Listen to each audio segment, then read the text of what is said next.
मैंने technical indicators को क्यों छोड़ा? मैं शुरू में ही एक बात साफ बता दूं, ये किताब प्राइस एक्शन ट्रेडिंग को बढ़ाकर बताने और इंडिकेटर्स को गलत बताने के लिए नहीं है।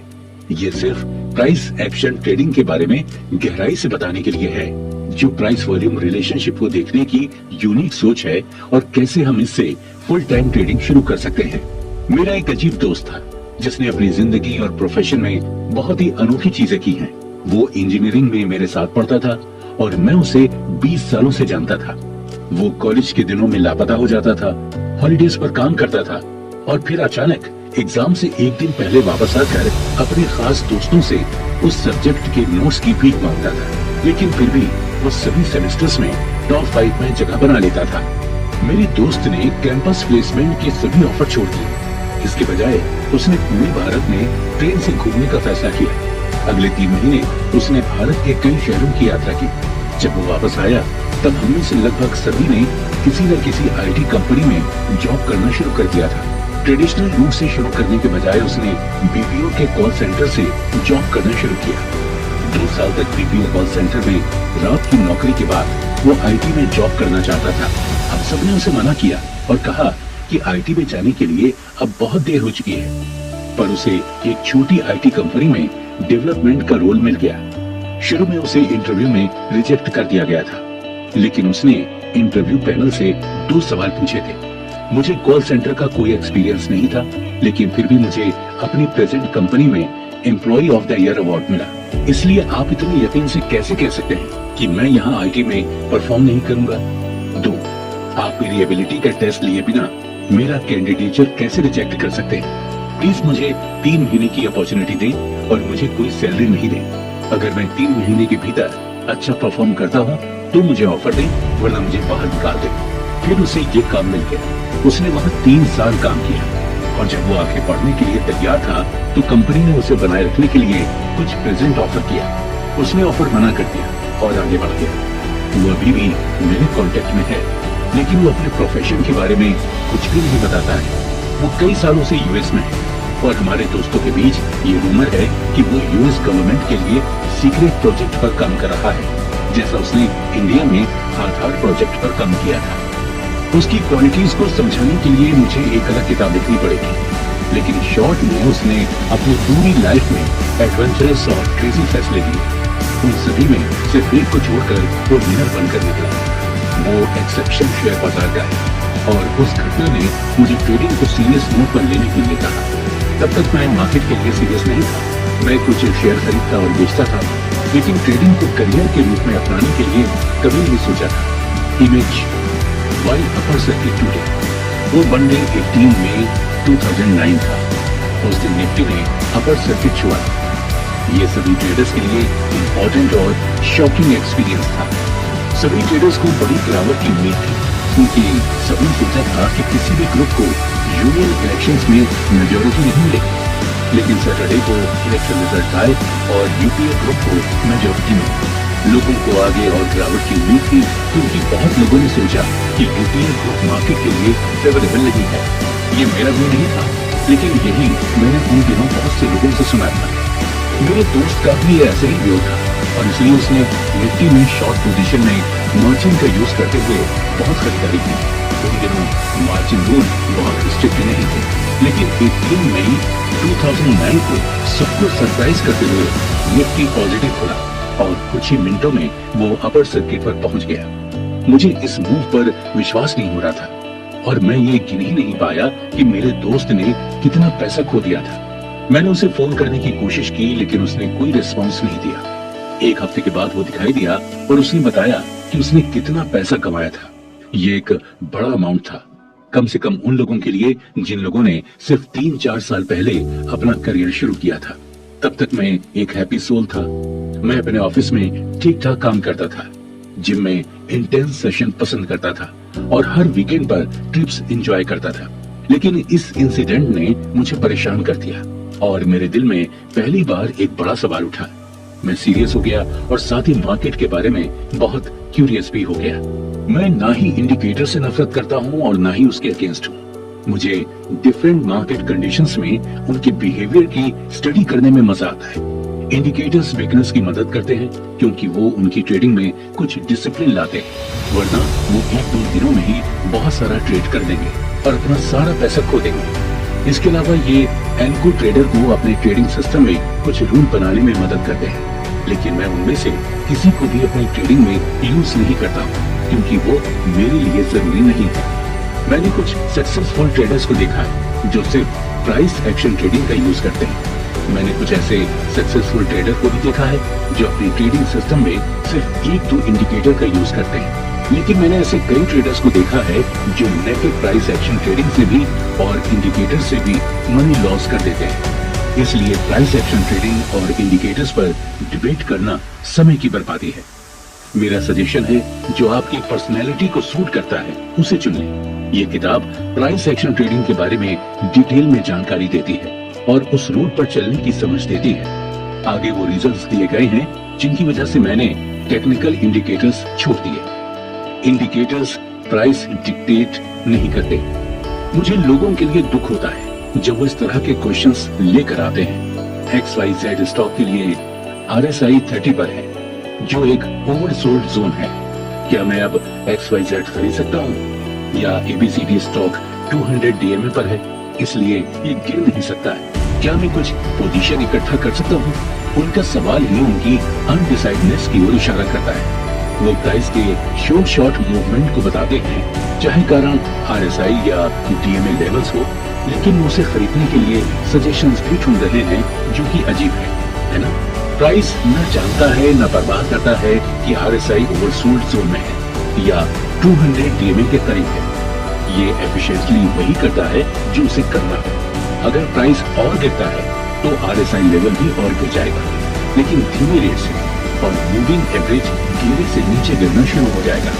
जैसा कि इसके नाम से पता चलता है, इंडिकेटर सिर्फ इंडिकेट करता है और प्राइस डिक्टेट नहीं करता है। प्राइस में किसी भी तरह का फ्लक्चुएशन इंडिकेटर में भी बदलाव लाएगा। ह्यूमन साइकोलॉजी इंडिकेटर को इग्नोर करती है। जो पास्ट में हुआ है वो फिर होगा। ऐसा इसलिए क्योंकि मार्केट ह्यूमन द्वारा चलाए जाते हैं और ह्यूमन नेचर कभी चेंज नहीं होता है। जैसी लिवरमोर ट्रेड शुरू करने से पहले जब भी मैंने पेशेंस के साथ मार्केट को पिवटल पॉइंट पर आने का वेट किया, तब मैंने हमेशा ऑपरेशंस में मनी बनाया है। जैसी लिवरमोर, ये वर्ल्ड फेमस ट्रेडर जैसी लिवरमोर के 2 कोर्स हैं। अगर आप इसे ध्यान से देखें तो ये ह्यूमन साइकोलॉजी का इम्पोर्टेंस बताते हैं। इसलिए ये साइकोलॉजी प्राइस में कुछ लेवल में दिखती है। उन्हें pivotal points, support and resistance zones, supply and demand zones वगैरह नामों से जाना जा सकता है। लाखों लोग स्टॉक या इंडेक्स में ट्रेड करते हैं और इनके कंबाइंड एक्शन से प्राइस का मूवमेंट अप और डाउन होता है। इसलिए किसी भी स्टॉक या इंडेक्स में कुछ पिवटल पॉइंट्स होते हैं और उनके आसपास ट्रेड करने की प्लानिंग से अच्छा रिस्क रिवॉर्ड ट्रेड होता है। इमेज 1.3 की लेवल कॉन्सेप्ट की BEL। अगर आप 1.3 इमेज को देखें तो प्राइस लेवल ने क्रिटिकल लेवल की तरह एक्ट किया है। जब भी सेलर्स इस लेवल को तोड़ने के लिए प्राइस को पुश करते हैं और एक स्ट्रॉन्ग बायर ने एक्यूमुलेट करके फॉल को रोक देता है, इसलिए एक हायर प्रोबेबिलिटी रहती है कि ये लेवल फ्यूचर में क्रूशियल रोल निभाएगा। जब तक 75 पर बिग बायर अपना व्यू नहीं बदलता। लेकिन सभी indicators in crucial price level की पहचान करने में फेल हो जाते हैं। इससे कोई फर्क नहीं पड़ता कि आप अपने इंडिकेटर में RSI, बोलिंगर बैंड्स, स्टॉकिस्टिक्स या कोई और क्रेजी कॉम्बिनेशंस का यूज करते हैं। वो इन क्रूशियल लेवल्स की पहचान करने में फेल हो जाते हैं और इससे हम बहुत सी गुड ट्रेड अपॉर्चुनिटीज खो बैठते हैं। क्या आप एग्री करते हैं? इंडिकेटर नेचर में पीछे रहते हैं। आप कोई भी इंडिकेटर चुन सकते हैं, लेकिन उनमें से कोई भी प्राइस के साथ ट्रेडिंग सिग्नल जनरेट नहीं करता है। वहाँ हमेशा प्राइस के कंपैरिजन में कुछ देरी होगी। ये कॉमन सेंस है क्योंकि ज्यादातर इंडिकेटर प्राइस से ही मिलते हैं। इसे समझाने के लिए मैं एक सिंपल एग्जांपल दूंगा। आप में से ज्यादातर जानते हैं कि ट्रेडर्स कम्युनिटी में EMA क्रॉसओवर एक प्राइमरी और पॉपुलर ट्रेडिंग सिस्टम है। एक सिंपल सिस्टम 10 EMA और 50 EMA का कॉम्बिनेशन है। जब डाउन साइड से 10 EMA 50 EMA को पार करता है तब बाई सिग्नल जनरेट होता है, और जब वही 10 EMA 50 EMA को अपसाइड से पार करता है तब सेल सिग्नल जनरेट होता है। Image 1.4 entry based on MA crossover. यदि आप इमेज 1.4 को देखते हैं तो 20 मई को 10 EMA डाउनसाइड से 50 EMA पार कर गया। 22 मई को 121.53 पर एक एंट्री आती है क्रॉसओवर कैंडल से हाई पर, तो ये प्राइस एक्शन ट्रेडिंग के हिसाब से लेट एंट्री है। Image 1.5 entry based on price action. यदि आप इमेज 1.5 देखते हैं तो इसमें 19 मई को एक रेजिस्टेंस ट्रेंड लाइन का डिसिसिव ब्रेकआउट था और एंट्री 20 मई को 120.7 के लेवल पर हो सकती थी। हम MA क्रॉसओवर ट्रेडिंग सिस्टम की तुलना में 2 दिन पहले ट्रेड में होते। इस स्टेज पर यह आर्ग्यू किया जा सकता है कि यदि हम MA क्रॉसओवर सिस्टम में MA ड्यूरेशन को कम करते हैं, एग्जांपल के लिए 10 EMA से 5 EMA तक, तब ये अर्ली स्टेज में एंट्री जनरेट कर सकता है। मैं इससे अग्री करता हूँ, लेकिन मेरा एक क्वेश्चन है, क्या ट्रेड करने वाले हर स्टॉक या इंडेक्स के लिए इसे एडजस्ट करते रहना एक अच्छा आइडिया है या प्राइस पर फोकस करना बेहतर है, जो सिंपल है फिर भी पावरफुल है और शानदार ट्रेडिंग रिजल्ट्स देता है। इंडिकेटर्स ट्रेडिंग को और मुश्किल बनाते हैं। मार्केट में कितने इंडिकेटर हैं? 1000, 5000 या शायद 10,000। इस नंबर का कोई एंड नहीं है, क्योंकि कोई भी ऑनलाइन प्लेटफॉर्म जैसे ट्रेडिंग व्यू, चार्टलिंग या वो चार्टिंग का यूज करके इंडिकेटर डेवलप कर सकता है। Image price action versus indicator. अगला क्वेश्चन ये है कि इतनी बड़ी इंडिकेटर की लिस्ट में से कौन सा इंडिकेटर चुना जाए। अगर कोई ट्रेडर 2-3 इंडिकेटर चुनता है तो कभी भी अलग अलग रीडिंग दे सकती है ना। अब मुझे गलत तो समझिए, मैं इंडिकेटर्स की वैल्यू कम नहीं करना चाहता। मुझे चिंता इस बात की है कि ये लोग चार्ट पर 4-5 इंडिकेटर डालते हैं, कुछ क्रॉसओवर्स और ओवरबॉट या ओवरसोल्ड सिनेरियोज का वेट करते हैं और फिर ट्रिगर दबा देते हैं। आखिर में उन्हें ये भी मालूम नहीं होता है कि वो किस इंस्ट्रूमेंट से बाइंग या सेलिंग कर रहे हैं। कुछ समय बाद इन ट्रेडर्स को बुरा लगता है जब उन्हें अच्छे रिजल्ट नहीं मिलते हैं और फिर वो क्या करते हैं, वो अपने ट्रेडिंग सिस्टम में एक और इंडिकेटर जोड़ना शुरू करते हैं, ये सोचकर कि ये प्रॉब्लम को ठीक कर देगा। ये एक विशियस साइकिल है। लॉजिकल पर्सपेक्टिव से मुझे प्राइस एक्शन ट्रेडर और इंडिकेटर बेस्ड ट्रेडर में खास डिफरेंस नहीं दिख रहा है, क्योंकि दोनों ही प्राइस को एनालाइज करने की कोशिश करते हैं, लेकिन अलग अप्रोच से काम करते हैं।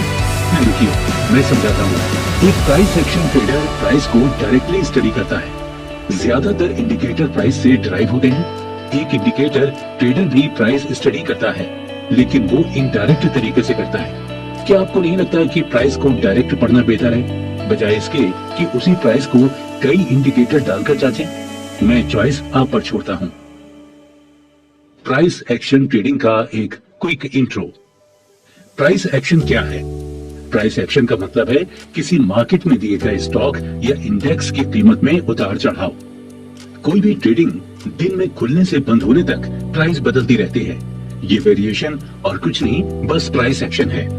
Image 2.1 a simple example for price action trading in bank Nifty. Image 2.1 में 24 दिसंबर 2020 का बैंक निफ्टी का 5 मिनट का चार्ट है और कीमत 30,007 नीचे से 30,546 ऊपर के बीच वेरी कर रही है। ये वेरिएशन प्राइस एक्शन के अलावा और कुछ नहीं है।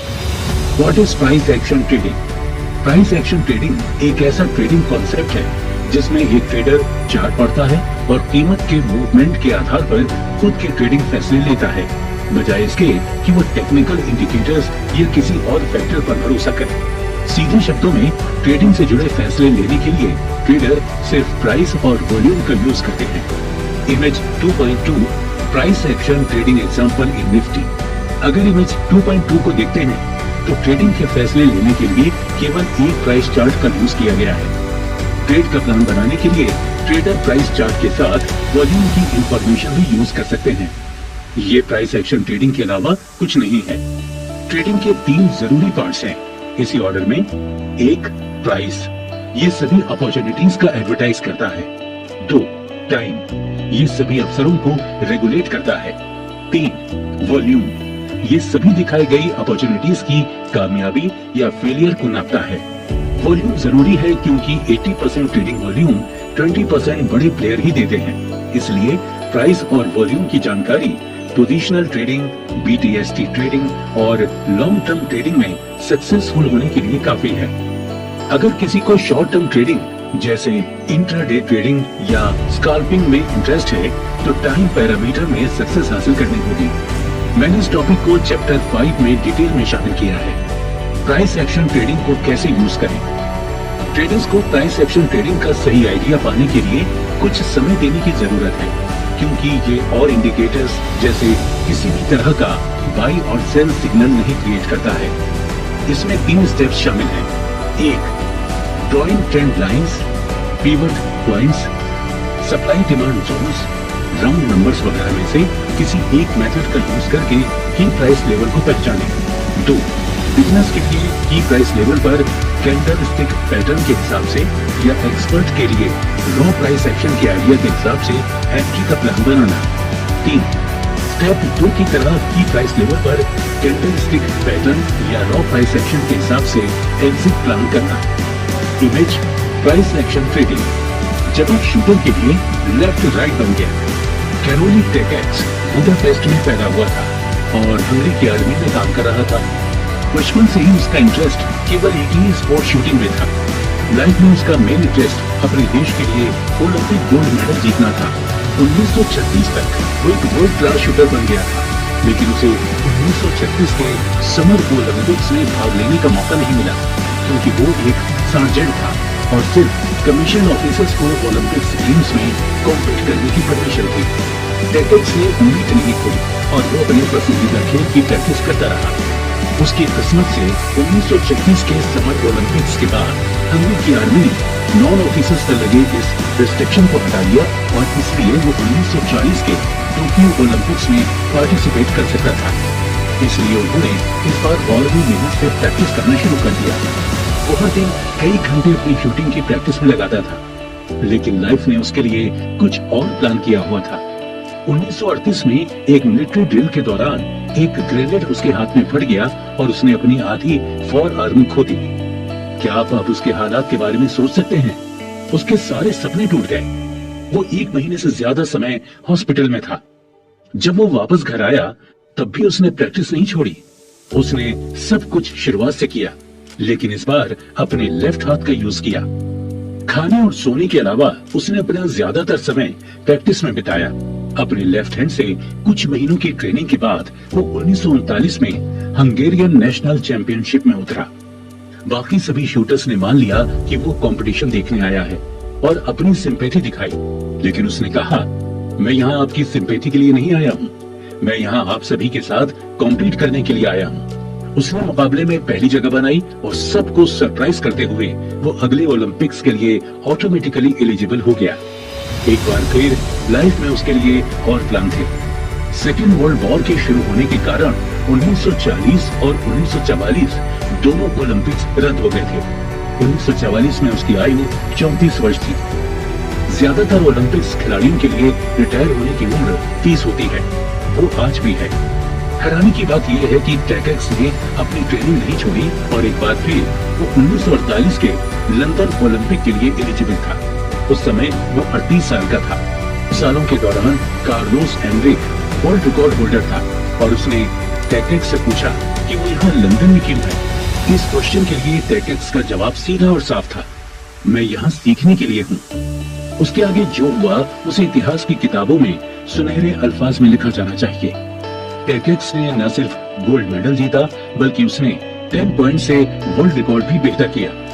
टेकेक्स 1952 के हेलसिंकी ओलंपिक्स में फिर से दिखाई दिया और 42 साल की उम्र में उसने एक बार फिर गोल्ड मेडल जीता।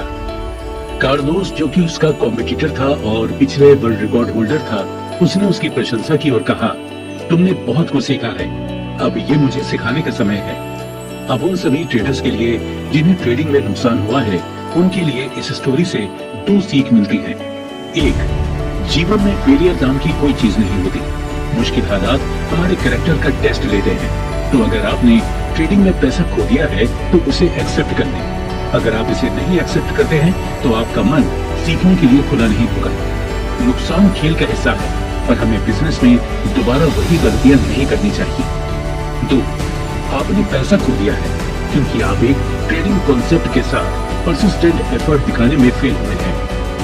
10 अलग ट्रेडिंग कॉन्सेप्ट की बेसिक समझ ट्रेडिंग में भली नहीं लाती, लेकिन एक ट्रेडिंग सिस्टम की गहरी समझ के साथ सही रिस्क मैनेजमेंट ट्रेडिंग में सक्सेस दे सकता है। ये 2 बातें हमेशा याद रखें। आपको रोजगार के लिए सिर्फ एक पैटर्न की जरूरत है। लिंडा रश्किन। मैं उस आदमी से नहीं डरता जो 10,000 किक जानता है, लेकिन मुझे उस आदमी से डर लगता है जो एक किक जानता है लेकिन 10,000 बार उसकी प्रैक्टिस करता है। Bruce Lee. कभी सपोर्ट और रेजिस्टेंस को कम मत समझो। जैसे कि पहले बताया गया है, 2 चीजें प्राइस एक्शन ट्रेडिंग में मेन रोल निभाती हैं। एक, की प्राइस लेवल्स की पहचान। 2, प्राइस को कंफर्म करना, चाहे कैंडलस्टिक पैटर्न से या प्राइस एक्सेप्टेंस या रिजेक्शन से। या की प्राइस लेवल्स कई तरीकों से पहचाने जा सकते हैं, लेकिन उनको सपोर्ट या रेजिस्टेंस से ट्रेंड लाइन खींचते हुए पहचानना सबसे इफेक्टिव तरीका है।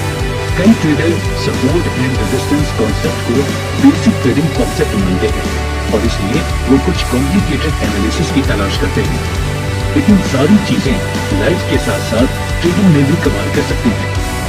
मैं आपसे रिक्वेस्ट करता हूँ कि खुले दिमाग से इस चैप्टर को ध्यान से पढ़ें।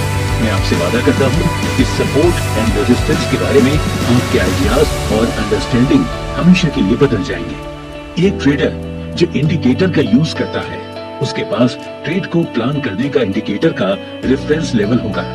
ये एक सिंपल कॉन्सेप्ट होगा, जैसे MA, crossover, Bollinger, band breakout या ओवरबॉट या ओवरसोल्ड सिनेरियो। हालांकि प्राइस एक्शन ट्रेडर के पास ये लग्जरी नहीं होती है, क्योंकि उसके पास सिर्फ प्राइस और वॉल्यूम होता है। ट्रेड सेटअप में कंफर्म करने के लिए केवल वॉल्यूम का यूज किया जा सकता है। इसलिए एक प्राइस एक्शन ट्रेडर को अपना ट्रेड प्लान करने के लिए पूरी तरह से प्राइस पर डिपेंड करना पड़ता है। ये प्राइस एक्शन ट्रेडर को एक ड्रॉबैक की तरह लगता है, लेकिन मेरी ओपिनियन में ये उनके लिए वरदान है, क्योंकि उन्हें प्राइस गहराई से स्टडी करना पड़ता है, जहां सपोर्ट या रेजिस्टेंस क्रूशियल रोल निभाते हैं। ट्रेंड लाइंस कैसे ड्रॉ करें? ट्रेंड लाइन एक चार्ट पर ड्रॉ की गई एक ऐसी स्ट्रेट लाइन है जो 2 या 2 से ज्यादा प्राइस पीक को जोड़ती है, जो स्क्रिप्ट के trend, support and resistance point को दिखाती है और किसी को भी एक्सीलेंट ट्रेड अपॉर्चुनिटीज दिखाती है। आगे ट्रेंड लाइन ड्रॉ करने के कुछ फायदेमंद रेफरेंसेस दिए गए हैं। 1, ज्यादा संख्या में पीक्स कम से कम 2 जरूरी को जोड़ने की कोशिश करें। 2, ट्रेंड लाइन का स्लोप 45 डिग्री से कम होना चाहिए, ये एक हेल्थी ट्रेंड की निशानी है। 3, प्राइस को ट्रेंड लाइन के मुताबिक होनी चाहिए।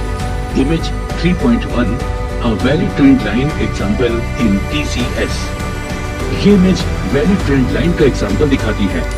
ये लगभग 8 प्राइस पीक्स कनेक्ट करती है।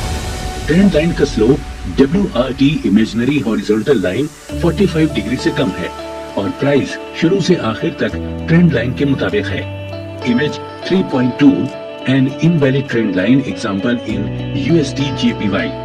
इमेज 3.2 में खींची गई ट्रेंड लाइन इनवैलिड है, क्योंकि ये ट्रेंड लाइन के मुताबिक नहीं है।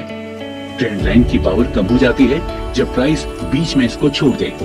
हमेशा बहुत से पीक को जोड़ती हुई एक साफ ट्रेंड लाइन ड्रॉ करने की कोशिश करें। Image 3.3, N invalid trend line example इन USD INR। एक बार फिर इमेज 3.3 में खींची गई ट्रेंड लाइन इनवैलिड है, क्योंकि ट्रेंड लाइन का स्लोप 45 डिग्री से ज्यादा है। इमेजिनरी हॉरिजॉन्टल लाइन की तुलना में ये हेल्दी ट्रेंड का साइन नहीं है, इसलिए इस तरह की ट्रेंड लाइन को इग्नोर करना बेहतर है। सपोर्ट क्या है? सपोर्ट वो प्राइस लेवल है जिस पर डिमांड इतनी मजबूत होती है कि कीमतों में और गिरावट को रोके। Image 3.4, a support trend line example in Tesla INC। ये इमेज सपोर्ट ट्रेंड लाइन का एक एग्जांपल दिखाती है। लॉजिक बिल्कुल सीधा है। लोगों को उनका एंट्री या एग्जिट लेवल याद रहता है, चाहे खुशी या दुख के कारण। प्रॉफिट होने पर खुशी हुई होगी और पैसा कमाने पर दुख हुआ होगा। इसलिए जब भी कीमत सपोर्ट की ओर गिरती है और सस्ती हो जाती है, तो बायर स्टॉक जमा करने की तरफ झुकते हैं। जब तक प्राइस सपोर्ट लेवल तक पहुंचती है, तो ये साफ हो जाता है कि डिमांड सप्लाई से ज्यादा हो जाएगी और प्राइस को सपोर्ट से नीचे गिरने से रोकेगी। इमेज 3.4 में जब भी प्राइस 58 से 59 के लेवल तक पहुंचता है तो बायर स्टॉक जमा करते हैं और इसलिए ये इस लेवल से उछल जाता है। Image 3.5 a support box example in Canara bank. बाजार डायनामिक है और हम ये उम्मीद नहीं कर सकते हैं कि एक ही प्राइस लेवल हर बार सपोर्ट का काम करेगा। कभी कभी प्राइस में एक छोटा रेंज सपोर्ट का काम करता है जिसे सपोर्ट बॉक्स कहा जा सकता है। इमेज 3.5 में 130 से 160 के बीच के प्राइस लेवल ने सपोर्ट बॉक्स का काम किया है। रेजिस्टेंस क्या है? रेजिस्टेंस एक प्राइस लेवल है जिस पर सेलिंग इतनी स्ट्रॉन्ग होती है कि प्राइस को और बढ़ने से रोके। Image 3.6 resistance trend line example इन इंटेल कॉर्प। दिखाई जा रही इमेज रेजिस्टेंस ट्रेंड लाइन का एक एग्जांपल दिखाती है। प्राइस लेवल 53 ने एक रेजिस्टेंस का काम किया। जैसे जैसे प्राइस रेजिस्टेंस की तरफ बढ़ेगा सेलर ज्यादा एक्टिव होंगे और बायर का खरीदने की तरफ कम झुकाव होगा। जब तक प्राइस रेजिस्टेंस लेवल तक पहुंचेगा तब तक सप्लाई डिमांड से ज्यादा हो जाएगी और प्राइस को रेजिस्टेंस से ऊपर जाने से रोकती है। Image 3.7 a resistance box example in Canara bank. कई बार एक सपोर्ट बॉक्स की तरह प्राइस लेवल का रेंज रेजिस्टेंस का काम करता है, जिसे रेजिस्टेंस बॉक्स की तरह पहचाना जा सकता है। इमेज 3.7 में प्राइस रेंज 290 से 300 ने रेजिस्टेंस की तरह काम किया है। सपोर्ट और रेजिस्टेंस की वेरिएशंस। मार्केट में ऐसा कोई नियम नहीं है कि सपोर्ट और रेजिस्टेंस लाइंस पूरी तरह से हॉरिजॉन्टल लाइंस हैं। कई बार ये सपोर्ट और रेजिस्टेंस ट्रेंड लाइंस छोटे एंगल के साथ आती हैं, ये भी एक्सेप्टेबल है। Image 3.8 angled resistance trend line example in NPI TIA Corp. ये image angled resistance trend line का एग्जांपल दिखाती है। जब भी price angled resistance trend line की तरफ उछलता है सेलर्स आ जाते हैं और उनके फोर्स से प्राइस नीचे चला जाता है। Image 3.9 angled support trend line example इन INPINJ INC। ये image angled support trend line का एग्जांपल दिखाती है। जब price angled support trend line की तरफ करेक्ट होता है बायर्स खरीदने आ जाते हैं और उनके फोर्स से प्राइस ऊपर की तरफ आ जाता है। मैं इस पोजीशन में नहीं हूं कि इसका वैलिड एक्सप्लेनेशन दूं कि क्यों और कैसे ये एंगल ट्रेंड लाइंस काम करती हैं। हालांकि मैंने देखा है कि ये मार्केट में बहुत अच्छा काम करती हैं, इसलिए मैंने उनका अपने ट्रेड में बहुत इस्तेमाल किया है। फैटल गलतियां जिससे हर ट्रेडर को बचना चाहिए। क्या आप जानते हैं कि क्यों कई ट्रेडर्स को support and resistance trading concepts के साथ अच्छे रिजल्ट्स नहीं मिलते हैं? क्या आप कोई रीजन सोच सकते हैं कि क्यों कई ट्रेडर्स अपनी ट्रेडिंग में support and resistance trading concepts को नहीं मानते हैं या यूज करते हैं? ये एक आसान रीजन की तरफ पॉइंट करता है। वो मानते हैं कि एक सपोर्ट ट्रेंड लाइन हमेशा गिरावट को रोकती है और एक रेजिस्टेंस ट्रेंड लाइन हमेशा उछाल को रोकती है। इसके अलावा वो ये समझने में फेल हो जाते हैं कि प्राइस कब सपोर्ट लाइन का सपोर्ट लेगा या सपोर्ट लाइन को तोड़ेगा। रेजिस्टेंस लाइन के साथ भी यही एक्सप्लेनेशन होता है। क्या आप कोई बेहतर रीजन सोच सकते हैं? मुझे यकीन है कि और कोई दूसरा रीजन नहीं है। क्या होगा यदि आप ये समझने की एबिलिटी पैदा कर लें कि क्या प्राइस सपोर्ट ट्रेंड लाइन का सपोर्ट लेगा या नहीं, और क्या प्राइस रेजिस्टेंस ट्रेंड लाइन पर रेजिस्टेंस लेगा या नहीं? तब आप ज्यादातर समय प्रॉफिट के साथ ट्रेड कर सकते हैं, है ना?